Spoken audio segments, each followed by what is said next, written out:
Ao avançarmos na compreensão do movimento psicanalítico, torna-se indispensável abordar de forma mais direta o lugar das resistências, das dissidências e das tentativas de reorganização institucional que marcaram sua consolidação.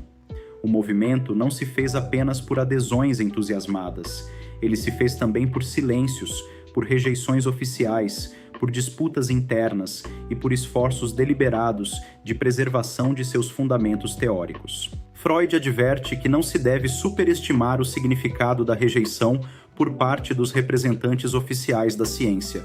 Esse ponto é importante. A resistência institucional não é necessariamente um critério de invalidação teórica.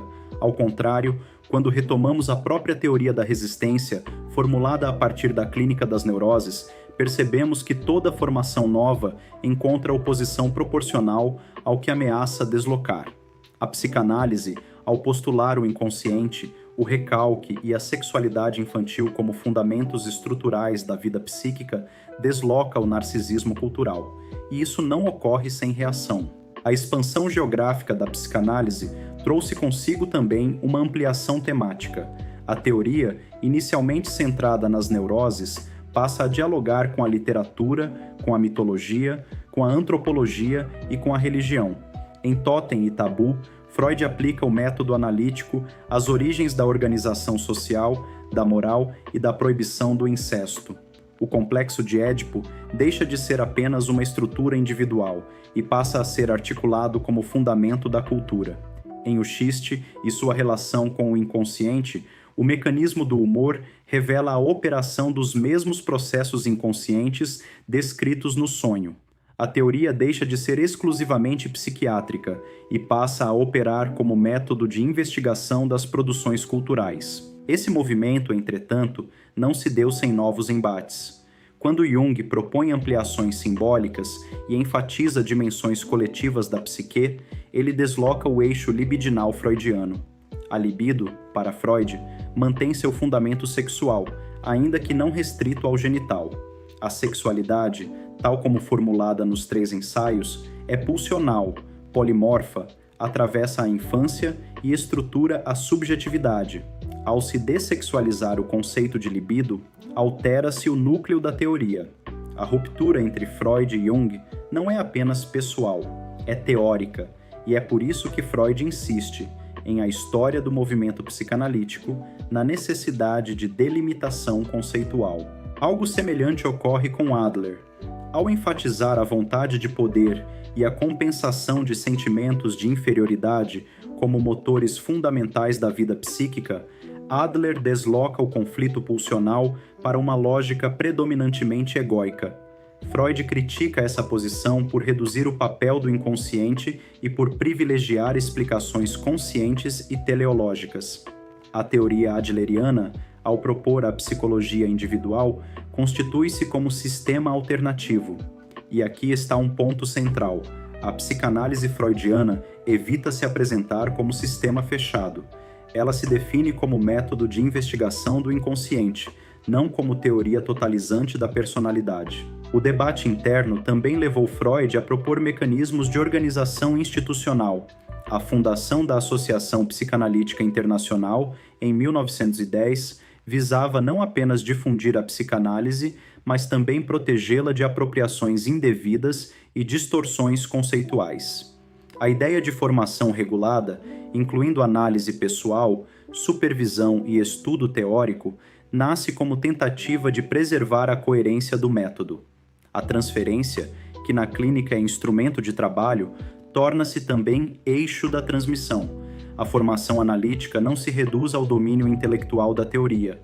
Ela implica transformação subjetiva. O chamado Comitê Secreto, organizado em 1912, deve ser entendido nesse contexto. Não se trata de gesto sectário no sentido vulgar. Trata-se de estratégia defensiva em momento de forte fragmentação interna. A psicanálise estava em expansão internacional, mas também em risco de diluição. Freud reconhece que não poderia controlar os rumos do movimento indefinidamente. A tentativa de transferir a liderança para figuras mais jovens, como Jung, revela seu desejo de continuidade institucional.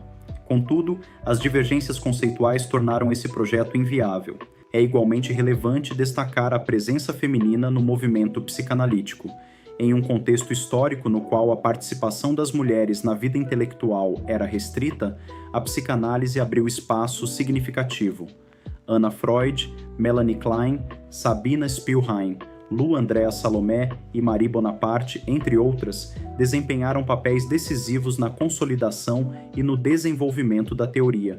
A discussão sobre a sexualidade feminina, especialmente nas décadas de 1920 e 1930, revela que o movimento psicanalítico não era homogêneo, mas campo vivo de debate.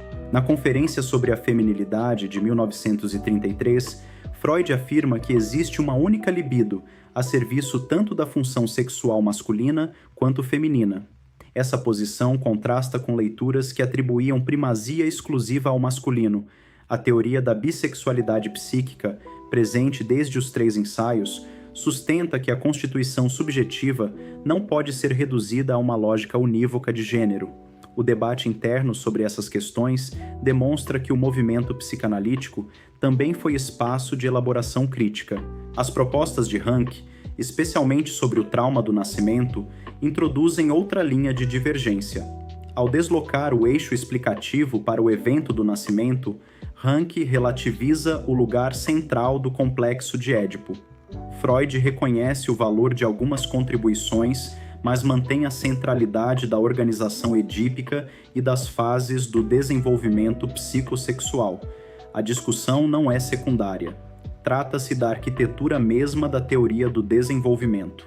Quando olhamos para esse conjunto de movimentos, torna-se evidente que a psicanálise sobreviveu não por ausência de conflito, mas por sustentação rigorosa de seus conceitos fundamentais: o inconsciente, o recalque, a transferência, a sexualidade infantil e a estrutura do conflito psíquico permanecem como eixos estruturantes. Reformulações ocorreram. A segunda tópica, apresentada em O Ego e o Id, complexifica a compreensão do aparelho psíquico. A introdução da pulsão de morte, em além do princípio do prazer, amplia o campo da metapsicologia. Mas essas transformações são desdobramentos internos, não abandonos de fundamento. O movimento psicanalítico também enfrentou perseguições políticas. O exílio de Freud, em 1938, marca o impacto do nazismo sobre a psicanálise europeia. A diáspora de analistas para a Inglaterra e os Estados Unidos redefine os centros de produção teórica. A internacionalização, entretanto, não elimina as tensões entre ortodoxia e inovação.